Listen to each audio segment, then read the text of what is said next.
अरे वाह, देखो तो कितने सुंदर आम गिरे हैं। इस बारिश के बाद आम की खुशबू ही कुछ अलग होती है। मैंने जितने भी आम बटोरे हैं सब मेरी तरफ ही गिरे थे। बाद में कोई आकर ये न कहे कि इसमें हिस्सा चाहिए। ऐसा नहीं होगा, मैंने पहले ही इन्हें उठा लिया है तो ये मेरे ही रहेंगे। मुन्नी, वो तो 3 आम मेरी छत से लुढ़क कर तुम्हारी तरफ गए थे। मैंने दरवाजे पर खड़े होकर खुद देखा है। पेड़ तो बीचों बीच है, इसलिए उन आमों पर मेरा भी हक है। आ गई तुम अपना हिस्सा मांगने का बहाना लेकर। शुरू हो गई तुम्हारी चालाकी। ऐसे कौन सा आम किसकी तरफ गिरा था, कहाँ से लुढ़का, इसका हिसाब करने बैठेंगे तो झगड़ा कभी खत्म नहीं होगा। मैं तो कहती हूँ आधा आधा बांट लो, बस बात खत्म। मैं इस बारिश और कीचड़ में उतरकर आम चुन रही हूँ। अगर पैर फिसल जाता तो कौन देखता मुझे। तुम दरवाजे पर खड़ी होकर तमाशा देखोगी और कहोगी कि हिस्सा दे दो, तो क्या मैं दे दूंगी? जो मेहनत करता है फल उसी का होना चाहिए, वरना मेहनत करने का मतलब ही क्या है? मेहनत सिर्फ तुम ही करती हो, ऐसा तो नहीं है। दिन भर खाना बनाना, कपड़े धोना, घर संभालना, ये सब भी मेहनत के ही काम है। मैं बाहर भाग दौड़ नहीं करती, इसलिए तुम्हें मेरी मेहनत नहीं दिखती। फिर भी मैं यहाँ झगड़ा करने नहीं आई। बस इतना कहा कि पेड़ हम दोनों के बीच है, तो फल भी दोनों में बंटते तो अच्छा लगता। जब तुम इस तरह मीठी आवाज में बोलती हो ना, तो बाहर वालों को लगता है कि सारी गलती मेरी है, जैसे मैं बहुत लालची और तुम बहुत उदार। मैंने कब तुम्हारा हक छीनना चाहा है, बताओ तो? मैं बस इतना चाहती हूँ कि रोज रोज इन छोटी बातों पर झगड़ा ना हो। खैर, तुम ही रख लो, मुझे नहीं चाहिए। पर एक बात याद रखना, इंसान हमेशा चुप रहता है, इसका मतलब ये नहीं कि वो बहुत सीधा है।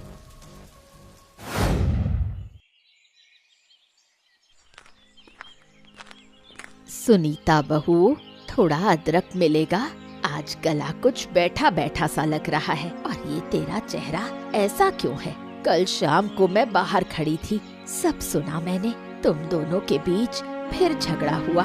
क्या फिर उसी आम को लेकर बात बढ़ी? अदरक है काकी माँ, ले जाइए। और क्या कहूँ, वही पुरानी बात। मैं सोचती हूँ कि वो छोटी है, गुस्सा आए तो कह ले। मैं चुप रहती हूँ, पर मेरा चुप रहना ही उसकी आंखों में खटकने लगा है। उसे लगता है कि शायद मैं उससे डरती हूँ, या फिर मैं जानबूझकर सबके सामने अच्छी बनने का नाटक करती हूँ और उसे बुरा दिखाती हूँ। चुप रहती है वो तो ठीक है, पर हमेशा चुप रहेगी तो दूसरा तुझे कमजोर ही समझेगा। ये तो जाहिर सी बात है। काकी माँ, अगर मैं एक बार पलटकर जवाब देने लगी तो फिर बात संभलेगी नहीं। उसकी उम्र कम है, खून गर्म है, उसकी बातों का कोई सिर पैर नहीं होता। अगर मैं भी वैसे ही बोलने लगी तो पूरा मोहल्ला सिर पर उठा लेगी वो। वही तो कह रही हूँ, अगर तू सोचेगी कि सिर्फ सहने से काम बन जाएगा तो ऐसा नहीं है, और शोर मचाने से भी हल नहीं निकलेगा। उसे किसी दिन अलग बैठाकर समझा कि तू उसकी दुश्मन नहीं है। मैंने बहुत बार सोचा है, पर उसके पास जाते ही देखती हूँ कि वो पहले से ही गुस्से वाला चेहरा लिए खड़ी है। तब कुछ कहने की हिम्मत ही नहीं होती। मन करता है कि छोड़ो, जब वक्त आएगा तो खुद समझ जाएगी। समझेगी, जरूर समझेगी, पर वक्त लगेगा। और एक बात, उसे खुद से दूर मत करना। घर बटा है तो क्या हुआ, तुम लोगों का संसार नहीं बटा, साथ ही रहना है तुम दोनों को। जानती हूँ काकी माँ, पर बड़ा दुख होता है। इस तरह रोज रोज झगड़कर एक ही घर में 2 बहुओं का रहना बहुत मुश्किल है। धीरज रख बेटी। अच्छा, मैं चलती हूँ, फिर आऊंगी।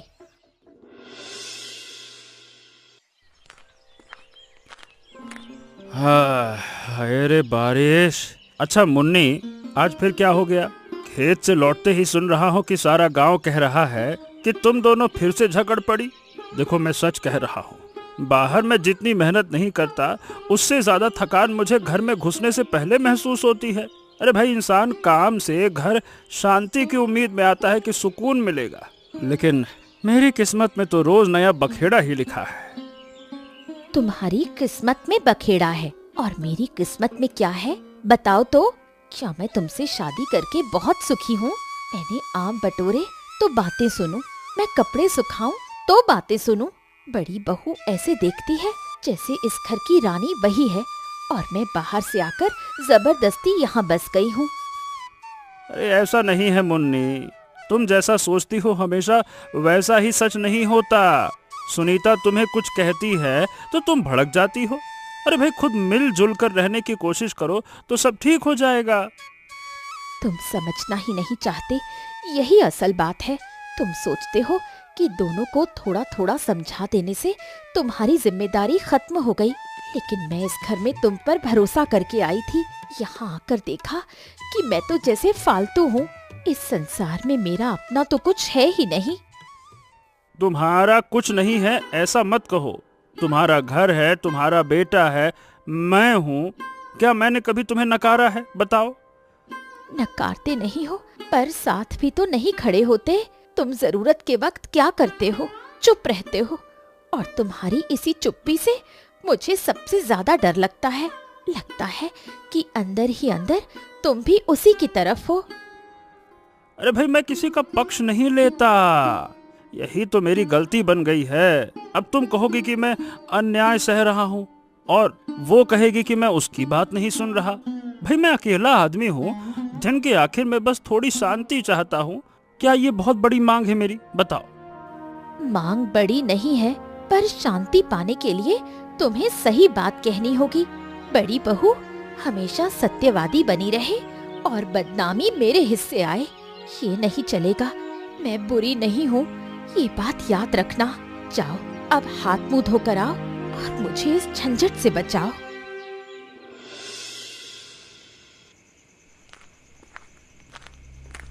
आ गए। खाना ढक कर रखा है। आज मुन्नी ने क्या कहा? जरूर मेरे बारे में बहुत कुछ सुना होगा कि मैं घर में झगड़ा करती हूँ, उसे नीचा दिखाती हूँ, या मैं हमेशा अच्छी बनने का ढोंग करती हूँ। यही सब ना? हाँ। अरे सुनीता, कम से कम अब तुम तो मत शुरू करो। मेरा सर सच में फट रहा है। सारा दिन खेत में था, फिर अब घर आकर एक एक की अलग अलग बातें सुन रहा हूँ। मैं सही बताऊँ, अब ये और नहीं झेल सकता। भाई, तुम बड़ी हो गई हो, तुम थोड़ा बर्दाश्त नहीं कर सकती हो क्या? है? ये जो तुम हमेशा कहते हो कि मैं बड़ी हूँ, तो क्या इसका मतलब ये है कि मुझे दुख नहीं होता? मैं बड़ी हूँ, इसलिए जो मन में आए कहेंगे और मैं सब निकल लूंगी। पड़ोसियों के सामने, आंगन के बीच में, बच्चों के सामने ऐसी बातें सुननी पड़ती हैं कि लगता है जैसे तुम्हारे घर आकर मैंने कोई बहुत बड़ा गुनाह कर दिया हो। गुनाह नहीं किया तो तुम ही तो इतने समय से इस घर को ढो रही हो। मैं जानता हूँ कि तुम ना होती तो ये घर कब का बिखर गया होता।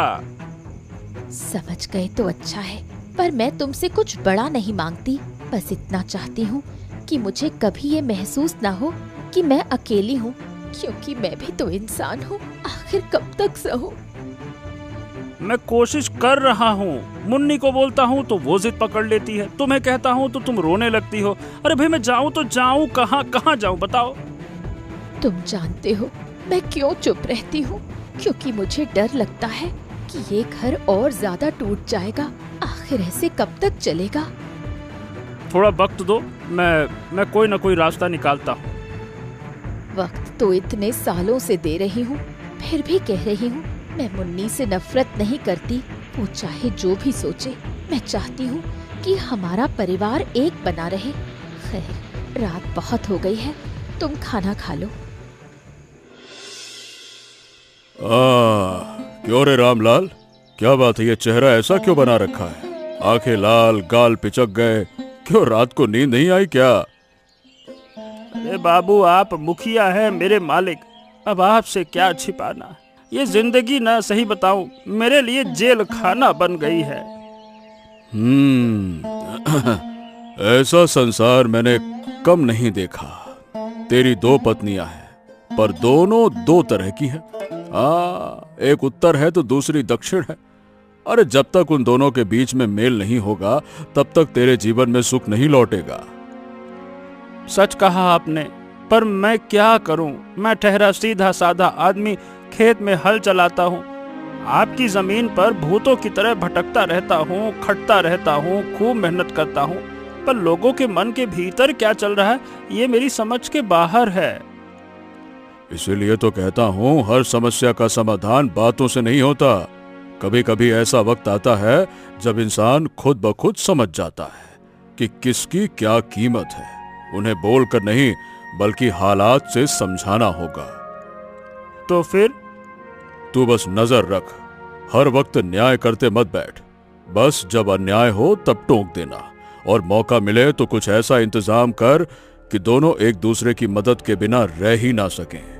बरसात का मौसम है, आगे भारी तूफान और बारिश आएगी, समझ रहा है कुछ? हाँ, लेकिन सुनकर थोड़ा डर लग रहा है बाबू। घर के उस पेड़ को लेकर भी चिंता होती है। माने बहुत पुराना है, अगर गिरा गया तो फिर क्या होगा? इसीलिए तो कह रहा हूं आंख कान खुले रख। सब कुछ पहले से नहीं कहा जा सकता है, पर मुझे लग रहा है कि इस बार कुछ बड़ा होने वाला है। जा, आज का काम निपटा कर जल्दी घर निकल जा। जा।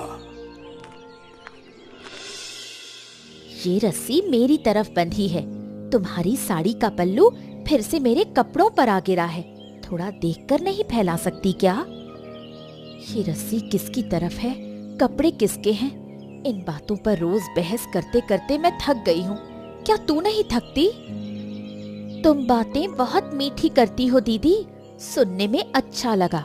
कल मेरा बेटा पेड़ पर चढ़ने गया था। तुमने उसे ऐसा डांटा कि वो डर के मारे घंटों रोता रहा। तुम्हारी बेटी होती तो क्या तुम उसे भी ऐसे ही बोलती? मैंने तेरे बेटे को डांटा क्योंकि वो डाल टूटी हुई थी। मैंने अपनी आंखों से देखा था। अगर वो गिर जाता और सिर फट जाता तो क्या तुम मुझसे ये ना कहती कि मैं देखभाल नहीं सकी? मैंने कुछ बुरा सोचकर नहीं डांटा था।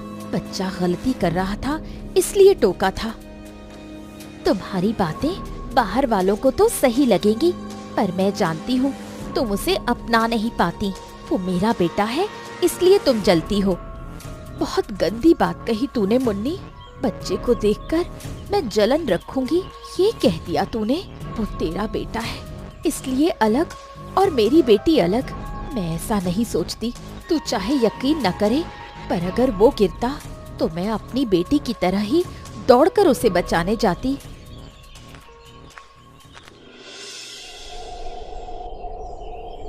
काकी, एक बात बताओ तो, क्या मैं सच में बहुत बुरी हूँ?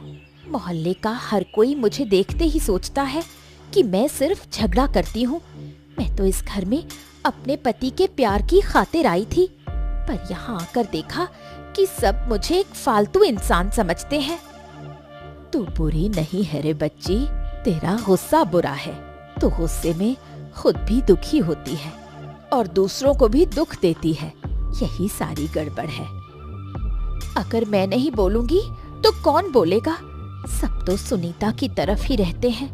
वो चुप रहती है इसलिए सब कहते हैं बेचारी, और मैं जरा आवाज उठा दूं तो कहते हैं झगड़ालू। मैंने देखा है पूरे मोहल्ले में हर वक्त हमारे ही चर्चे होते हैं। मुझे लगता है कि कोई ऐसा मौका जरूर आएगा जिससे तुम दोनों के बीच सुलह हो जाएगी। कभी कभी लगता है काकी, सब मन ही मन मुझसे नफरत करते हैं। तू इतना मत सोच, एक दिन देख लेना सब ठीक हो जाएगा।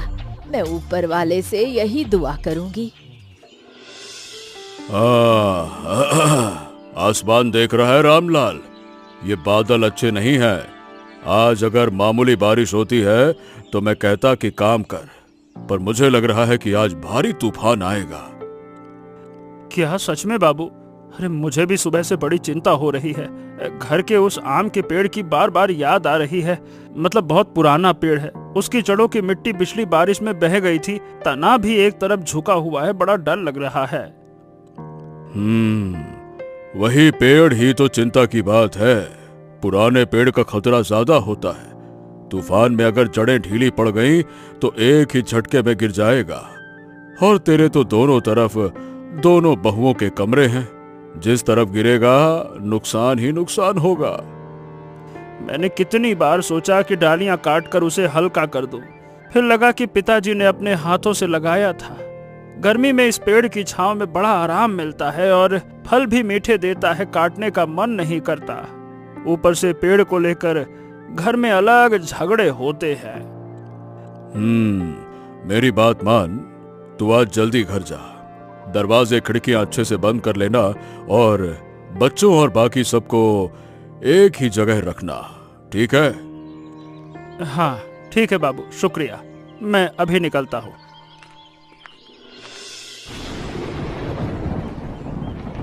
मुन्नी, अरे जल्दी से सब खिड़कियां बंद कर, आसमान देखा है, तूफान आने में देर नहीं है। बच्चों को लेकर अंदर जा और मैं जरा सुनीता की तरफ देख कर आता हूँ। उस पेड़ को देख रहे हो कैसे इस तरफ झुक गया है?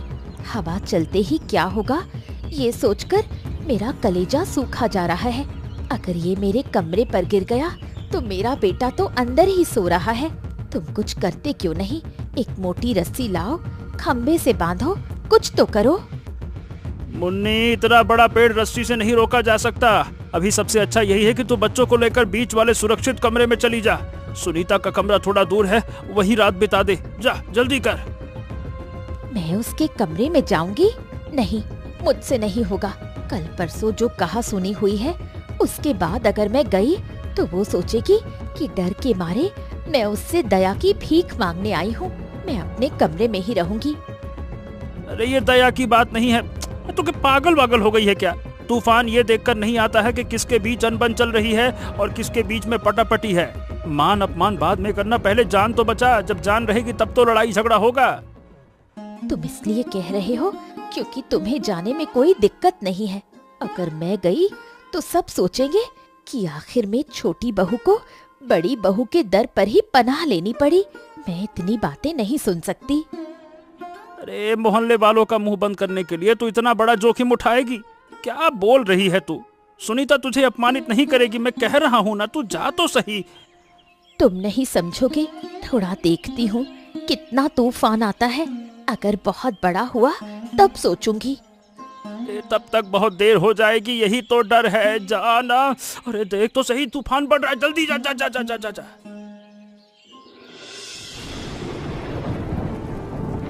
सुनीता, मुन्नी नहीं आ रही है।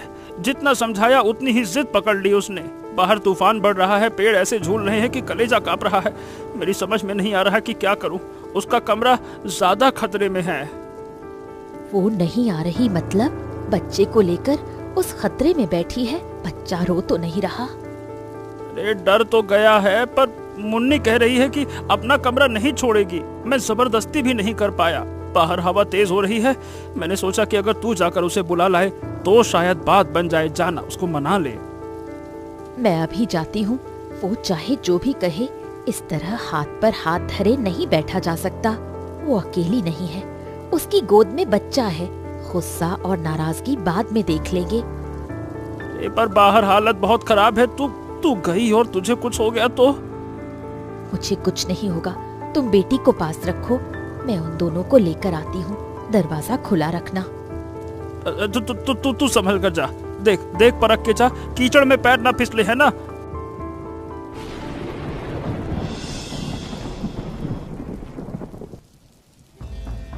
मुन्नी, दरवाजा खोलो। मैं हूँ सुनीता। तुम ठीक तो हो ना? बाहर आ। अब एक पल भी यहाँ मत रुक। छत पर पेड़ की टहनी गिर गई है, कमरा कांप रहा है। दीदी, तुम आई हो इस तूफान में? मुझे लगा था अब कोई मेरे पास नहीं आएगा। मैं सच में बहुत डर गई थी। बेटा रो रहा था, उसे गले लगाकर जैसे तैसे चुप कराया है। मुझे समझ नहीं आ रहा था कि क्या करूं। बातें बाद में होंगी, पहले यहाँ से निकल। ये कमरा बिल्कुल सुरक्षित नहीं है। मेरा हाथ पकड़, मैं तुझे ले जाने आई हूँ। डर मत, मैं हूँ ना। मैंने तो तुम्हारे साथ कितनी गलत बातें की हैं दीदी, फिर भी तुम आई। अगर मैं तुम्हारी जगह होती तो पता नहीं आ पाती या नहीं। तुम क्यों आई? क्योंकि तू इसी घर का हिस्सा है। ये सब बाद में सोचना, अभी चल।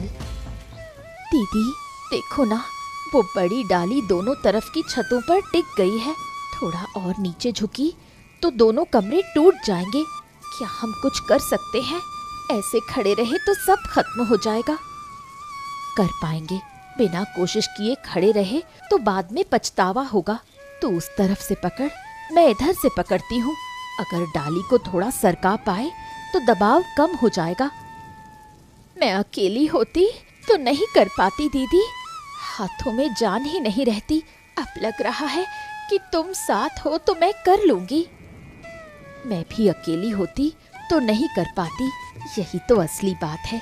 संसार में झगड़ा करके अलग रहने से इसी तरह बिखर जाना पड़ता है।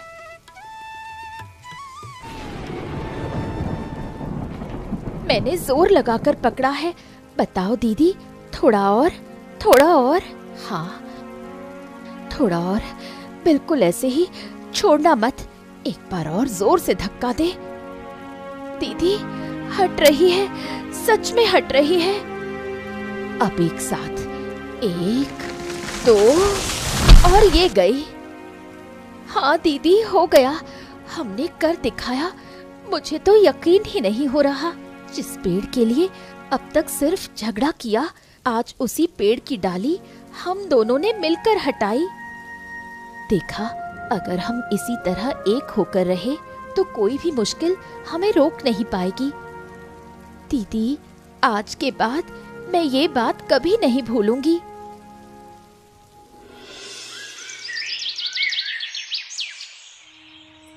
दीदी, एक बात बोलूं, आज अगर नहीं कहा तो मेरे सीने में ये बोझ हमेशा के लिए रह जाएगा।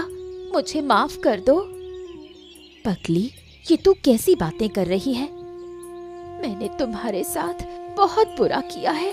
आम बटोरने से लेकर कपड़े सुखाने और आंगन के बंटवारे तक मैंने किसी भी चीज में तुम्हें शांति से नहीं रहने दिया। मुझे लगता था कि तुम मेरा हक छीन लोगी। धत पगली, इसलिए मैं हमेशा लड़ने के लिए तैयार बैठी रहती थी। कल रात जब तुम उस भयानक तूफान में मेरे दरवाजे पर आकर खड़ी हुई, तब मुझे समझ आया कि मैं कितनी बड़ी गलतफहमी में जी रही थी। तूने गलती की, पर ऐसा नहीं है कि मैं पूरी तरह बेगुनाह हूँ। मैं बस चुप हो जाती थी।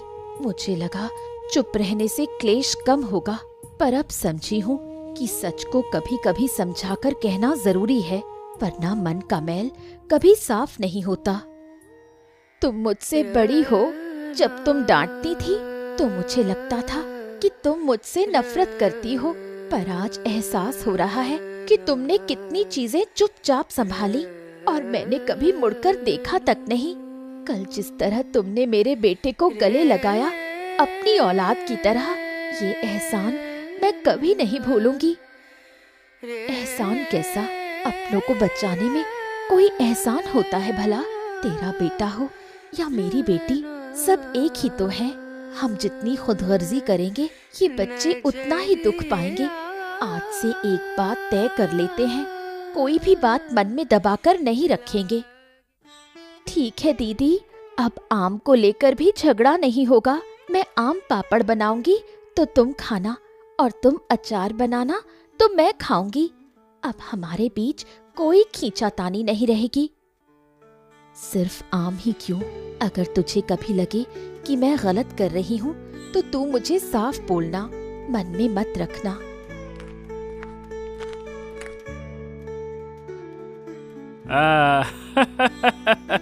तुम दोनों को आज इस तरह बैठकर बातें करते देख मेरा दिल हल्का हो गया।